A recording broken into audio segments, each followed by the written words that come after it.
जय Hind students, welcome to my channel. आज हम लोग इस वीडियो के माध्यम से देखेंगे बिहार बोर्ड क्लास 8 सामाजिक विज्ञान में हिस्ट्री, जो किताब का नाम होगा आपका अतीत से वर्तमान, अध्याय 1 होगा, जिसका नाम है कब, कहाँ और कैसे। तो इस लेसन का सारे प्रश्न इस वीडियो में आप लोग को मिलेगा। तो चलिए हम लोग प्रश्न को देखते हैं। उससे पहले आप लोग वीडियो को लाइक कर दें, और चैनल पे अभी तक नए हैं या अभी तक आपने सब्सक्राइब नहीं किए हैं तो प्लीज़ चैनल को सब्सक्राइब करके बेल आइकन का बटन दबा दें, जिससे कि क्या होगा, हमारा वीडियो आप तक सीधा पहुंच सकेगा। तो चलिए फ्रेंड्स, चलते हैं प्रश्न की तरफ। आप लोग देख रहे होंगे कि अभ्यास दिया गया है। इससे पहले वीडियो में जो पाठ के अंदर में जो प्रश्न थे उस प्रश्न को हमने सोल्व किया था, तो उस वीडियो को भी आप लोग देख लेंगे अगर नहीं देखे होंगे तो, और अपने दोस्तों को पास शेयर करना ना भूलें ताकि उन सभी को भी इस वीडियो से लाभ मिल सके। तो चलिए चलते हैं अभ्यास की तरफ। अभ्यास में है कि प्रश्न तथा इनके उत्तर दिया गया है। यहाँ पे आप लोग का बुक में दिया गया होगा कि आइए फिर से याद करें, ये लिखा होगा। उसके बाद आपका पहला जो प्रश्न होगा वो होगा कि रिक्त स्थानों को भरें।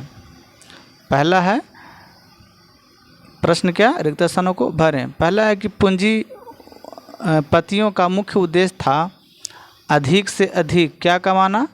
तो क्या कमाना था, देखिए आंसर में आप लोग का नीचे में दिए गए लाभ कमाना था। तो यहाँ पे हम लोग लिख देंगे लाभ है।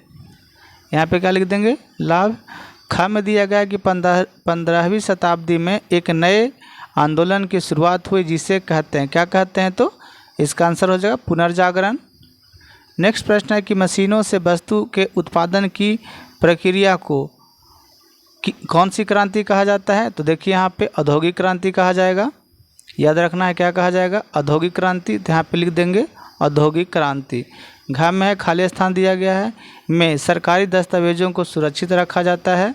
तो कहाँ, जैसे कि अब लोग पिछली वीडियो अगर नहीं देखेंगे तो पता चलेगा कि सरकारी दस्तावेजों को अभिलेखागार में रखा जाता है। तो यहाँ पर भर देंगे अभिलेखागार। नेक्स्ट प्रश्न है अड़ा में, यानी अंगा यहाँ पर लिखा गया है, समय के साथ देश और राज्य की खाली स्थान दिया गया है, सीमाओं में परिवर्तन होते रहते हैं। तो क्या परिवर्तन होते रहते हैं, तो यहाँ पर लिख देना कि भौगोलिक, यानी कि भौगोलिक सीमाओं में परिवर्तन होते रहते हैं। तो इस प्रश्न का आंसर आप लोग को मिल गया होगा। देखिए यहाँ पे ध्यान से एक बार देख लीजिए। का आंसर लाभ होगा, खा का पुनर्जागरण होगा, गा का औद्योगिक होगा, घा का अभिलेखागार होगा, और अंगा का भौगोलिक होगा। अब चलते हैं क्वेश्चन नंबर 2 के तरफ। क्वेश्चन नंबर 2 में दिया गया है सही और गलत बताइए। सही और गलत बताना है इसमें। क्या में दिया गया है कि वैज्ञानिक पद्धति का अर्थ है प्रश्न प्रस्तुत कर प्रयोग द्वारा ज्ञान प्राप्त करना। क्या यह सही है। तो हम लोग देखते हैं आंसर में क्या लिखा गया है। देखिए ये क्या है, सही है। याद रखिएगा आप लोग कि ये क्या है, सही है। यानी कि वैज्ञानिक पद्धति का अर्थ है कि प्रश्न प्रस्तुत कर प्रयोग द्वारा ज्ञान प्राप्त करना। ये बिल्कुल सही है, याद रखिएगा ये क्या है, सही है। खा में दिया गया है अंग्रेज इतिहासकार जेम्स मिल का भारतीय इतिहास को धर्म के आधार पर बांटना उचित था। ये क्या है, गलत है। याद रखिएगा ये क्या है, गलत है। ग में दिया गया अमेरिकी स्वतंत्रता संग्राम के बाद वहाँ के लोगों ने गणतंत्र गाली की शुरुआत नहीं की। नहीं, ये भी गलत है, शुरुआत हुआ था, याद रखिएगा। नेक्स्ट प्रश्न है कि घ में ऐतिहासिक स्रोतों से एक आम आदमी के बारे में भी जानकारी मिलती है। ये बिल्कुल गलत है। एक आम आदमी के बारे में जानकारी इतिहास से नहीं मिलती है। अंगा में है कि आज़ादी के पहले हमारे देश की जो भौगोलिक सीमाएं थी आज़ादी के बाद भी वही रह गई है। नहीं, बिल्कुल नहीं, ये भी गलत है। समय के साथ भौगोलिक जो सीमाएं होती है वो क्या होते रहते हैं, परिवर्तन होते रहते हैं। अब चलते हैं क्वेश्चन नंबर 3 की तरफ। इस लेसन में प्रश्न, जो ये प्रश्न थे इतना ही थे। अब आइए विचार करें, प्रश्न होगा। देखिए पहला प्रश्न है कि मध्य और आधुनिक काल के ऐतिहासिक स्रोतों में आप क्या फ़र्क पाते हैं, उदाहरण सहित लिखिए। तो देखिए हम लोग लिखते हैं, इसका आंसर इस प्रकार से लिखेंगे कि मध्यकाल के ऐतिहासिक स्रोत उस समय उपयोग किए जाने वाले युद्धक हथियार यानी कि युद्ध करने वाले हथियार जैसे में तलवार, कटार, बर्छा इत्यादि थे। उस काल के सिक्कों से भी इतिहास पर प्रकाश पड़ता है। ग्राम प्रशासन के क्षेत्र में ग्राम पंचायतें अपनी प्रमुखता बनाई हुई थी। कागज़ का आविष्कार हो जाने के कारण बहुत से ग्रंथ लिखे गए हैं। रायतरंगिनी से कश्मीर के इतिहास पर प्रकाश पड़ता है। याद रखिएगा, ये प्रश्न हमेशा पूछा जाता है कि जो तरंगिनी है वो कहाँ का इतिहास के बारे में लिखा गया राजतरंगिनी बुक में। तो ये जो कश्मीर के इतिहास है उसके बारे में लिखा गया इस पुस्तक में। गृह उद्योग उन्नत थे। मशीनों का कोई नाम भी नहीं जानता था। आधुनिक काल के इतिहास के स्रोतों की संख्या बढ़ने लगी। प्रशासन के क्षेत्र में गणतंत्र का पहिया बढ़ने लगा और आंदोलन और सत्याग्रह महात्मा गांधी की देन है। इस तरह की मशीनें आधुनिक काल में ही बनी। आवागमन के तेज वाहनों का आविष्कार हुआ। साइकिल, मोटरसाइकिल, कार, रेल, हवाई जहाज़ जैसे वाहन प्रकाश में आए। आज़ादी मिलने के बाद सड़कों पर ट्रक और बसों की आवाजाही बढ़ने लगी। जिलों से लेकर राज्यों की राजधानी में अभिलेखागार होने लगे, जहां सरकारी कामों के साक्ष्य लोगों के साक्ष्य लेखों के रूप में सुरक्षित रखे जाने लगे। मुख्य स्थानों पर पुस्तकालय खुले, जहां पुस्तकों और पत्र पत्रिकाओं का संग्रह किए जाने लगा। तो इस प्रकार से आप लोग आंसर लिख दीजिएगा। प्रश्न का आंसर इस प्रकार से आप लोग लिखेंगे तो नंबर पूरा का पूरा दिया जाएगा एग्जाम अगर लिखेंगे तो। दूसरा प्रश्न है कि जेम्स मिल ने भारतीय इतिहास को जिस प्रकार कालखंडों में बांटा उससे आप कहाँ तक सहमत हैं? तो देखिए, नहीं, मैं किसी भी स्थिति में किसी तरह सहमत नहीं हूँ। ये जो जेम्स मिल जो भारतीय इतिहास को बांटा उससे मैं सहमत नहीं हूँ। किसी जाति के आधार पर ऐतिहासिक कालखंड को नहीं बांटा जा सकता। ये इन्होंने क्या किया था कि जाति के आधार पर बांटा था।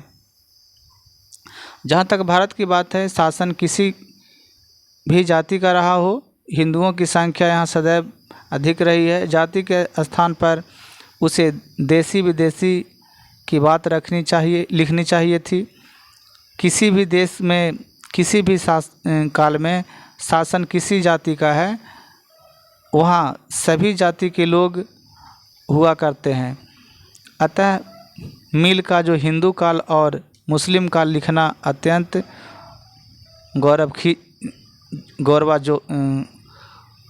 गैर वाजिब था। यहाँ पे गैर वाजिब लिखा हुआ है। नेक्स्ट प्रश्न है, सरकारी दस्तावेजों को हम कैसे और कहाँ सुरक्षित रख सकते हैं? याद रखना आप लोग को कि ऐसा प्रश्न, ये जो प्रश्न दिया गया बहुत अच्छा दिया गया है। जो सरकारी दस्तावेज होते हैं हम कैसे और कहाँ सुरक्षित रख सकते हैं, इसके बारे में जानकारी प्राप्त करना है। तो चलिए जानकारी आप लोग को प्राप्त कर देते हैं। सरकारी दस्तावेजों को दीमकहीन स्थानों में अवस्थित अभिलेखागार में रखा जाता है। दीमकहीन मतलब कि जहाँ दीमक नहीं लग सके। हर जिले में सरकारी अभिलेखागार होते हैं। सरकार के एक एक कागज़ रिकॉर्ड के रूप में वहाँ रखा जाता है। प्रत्येक जिला में ये होता है अभिलेखागार। इसके अलावा एसडीओ के दफ्तर, कलेक्टर के दफ्तर तथा कमिश्नर के दफ्तर में भी रिकॉर्ड रूम होते हैं। वहाँ कभी भी किसी समय का कागज़ देखा जा सकता है। अब चलते हैं नेक्स्ट प्रश्न की तरफ।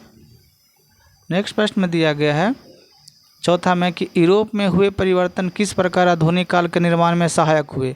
जो यूरोप में अगर परिवर्तन हुआ तो आधुनिक काल में के निर्माण में क्या सहायक हुए उसके बारे में लिखना है। चलिए हम लोग लिखते हैं। यूरोप में मुख्यतः दो परिवर्तन हुए। पहला हुआ पुनर्जागरण आंदोलन का और दूसरा हुआ औद्योगिक क्रांति का। देखिए, पुनर्जागरण से चर्चों की मनमानी से मुक्ति मिली, राजाओं की शक्ति समाप्त हुई और धीरे धीरे संपूर्ण यूरोप में गणतंत्री व्यवस्था लागू हो गई। दूसरी घटना औद्योगिक क्रांति थी। उद्योगों में सस्ता और अधिक सामान कम अवधि में ही बनने लगे। उन वस्तुओं ने संपूर्ण एशिया तथा अफ्रीका को अपने अधिकार में कर लिए। इससे उन्हें दो लाभ हुए। एक तो सस्ते में कच्चा माल मिलने लगे और दूसरे कि बड़े बड़े बाज़ार भी मिले। इससे उपनिवेशियों के निवासियों के रोज़गार छिन गए। उदाहरण के लिए जहां पहले यूरोपीय देश भारत में बने कपड़े खरीद कर यूरोप ले जाते थे, वहीं अब यहां से कच्चा माल ले जाने लगे और तैयार माल से भारत के बाज़ारों को भर दिया। देशवासी भी उन वस्तुओं की ओर आकर्षित हुए, कारण कि वे मशीन से बनी, सुघड़ और सस्ती थी। तो इस वीडियो में आप लोग देखें कि ये प्रश्न का आंसर बहुत अच्छा लिखा हुआ था। अब देखिए यहाँ पे आइए करके देखें, आप लोग का बुक में ऐसा लिखा होगा कि भारत में पहली और आखिरी जनगणना कब हुई। नेक्स्ट जैसे पहले वीडियो हमने डाला उसमें ये प्रश्न था, उसका हम लोग आंसर लिखे हैं, तो आप लोग उस वीडियो को अवश्य जाकर देख लेंगे। पता करके कुछ तथ्यों और सूचनाओं का संकलन करें जिसका उपयोग एक ऐतिहासिक स्रोत के रूप में कर सके। तो देखिए ये हमने पिछले बार चर्चा कर दिया है और क्लास में भी चर्चा किए हैं, और तो आप लोग देख लेंगे। इसको स्वयं करना है आप लोगों को। अब देखिए यहाँ पे कुछ अन्य महत्वपूर्ण प्रश्न उत्तर इस लेसन में दिया गया है, तो इसको भी हम लोग देख लेते हैं। इतिहास को उबाऊ विषय क्यों माना जाता था। मानो इतिहास जब पढ़ा लिखा जाता था तो सबको नींद आने लगता था, यानी पढ़ने में मन नहीं लगता था, इसलिए इतिहास को उबाऊ विषय माना जाता था। तो देखिए उत्तर में हम लोग लिखेंगे कि इतिहास को उबाऊ विषय इसलिए माना जाता था क्योंकि इसमें तारीखों को रटना पड़ता था। क्या था? तारीखों को रटना पड़ता था, इसलिए विषय क्या हो गया था? उबाऊ हो गया था। दूसरा प्रश्न है कि क्या इतिहास में तारीखों को याद करना आवश्यक है। अब उत्तर यहाँ पे होगा कि नहीं, इतिहास में तारीखों की याद रखना बहुत आवश्यक नहीं है। किस काम के बाद कौन काम हुआ यही समझना आवश्यक है। तो आप लोग देख रहे होंगे पहले उबाऊ माना जाता था क्योंकि तारीख को याद रखना था। अब क्या है कि तारीख को याद नहीं भी रख सकते हैं, लेकिन ये काम रख सकते हैं कि हाँ इस काम से पहले कौन सा काम हुआ, इस काम के बाद कौन काम हुआ, इसकी जानकारी रखना आवश्यक होता है। नेक्स्ट प्रश्न तीसरा कि जेम्स मिल कौन था। चलिए जेम्स मिल के बारे में हम जान लेते हैं। जेम्स मिल जो थे वह स्कॉटलैंड का एक अर्थशास्त्री और राजनीतिक दार्शनिक था। नेक्स्ट प्रश्न है कि चौथा कि जेम्स मिल ने कौन सी किताब लिखी। जेम्स मिल ने कौन सी किताब लिखी, तो ये देखिए जेम्स मिल ने ए हिस्ट्री ऑफ ब्रिटिश इंडिया, यानी कि ब्रिटिश भारत का इतिहास नामक किताब लिखी। याद रखना है आप लोग को। नेक्स्ट प्रश्न है पांचवा कि एशियाई समाज के विषय में मिल की क्या धारणा थी। जो मिल थे जेम्स मिल, उसकी एशियाई समाज के विषय में क्या धारणा थी, क्या सोचते थे, इसके बारे में हम लोग आंसर जानेंगे। एशियाई समाज के विषय में मिल की धारणा थी कि यूरोप की तुलना में एशियाई समाज की सभ्यता काफ़ी पिछड़ी हुई है। नेक्स्ट प्रश्न है और इस वीडियो का अंतिम प्रश्न होगा, तो आप लोग वीडियो को लाइक नहीं किए तो लाइक कर दें और अपने दोस्तों के पास शेयर अवश्य कर दें। देखिए छठा प्रश्न को, भारतीय राजाओं और बादशाहों के विषय में जेम्स मिल ने क्या सोचा था। देखिए जेम्स मिल की सोच थी कि भारतीय राजा और बादशाह तानाशाही शासन चलाते हैं। तो इस वीडियो में सारे के सारे प्रश्न इस लेसन का आप लोग को बीच में मैंने रखा। तो ये वीडियो आप लोग को अच्छा लगा तो लाइक कीजिए हो और अपने दोस्तों के पास शेयर अवश्य करें। और चैनल पे नए हैं या अभी तक आपने सब्सक्राइब नहीं किए हैं तो प्लीज़ चैनल को सब्सक्राइब करके बेल आइकन का बटन दबा दें, जिससे कि हमारा सारा वीडियो आप लोग तक सीधा पहुंच सके। और ये भी बता दूं आप लोगों को कि हम छठा से लेकर के 10वीं क्लास तक की सही विषयों का वीडियो सभी प्रत्येक दिन 1-2 वीडियो अवश्य डालते रहेंगे, इसलिए वीडियो को पूरा देखें और अपने दोस्तों को भी इस सब वीडियो का लाभ उठाने के लिए उनके पास शेयर करें। तो चलिए स्टूडेंट चलते हैं इस वीडियो से। थैंक यू, धन्यवाद, जय हिंद, जय भारत।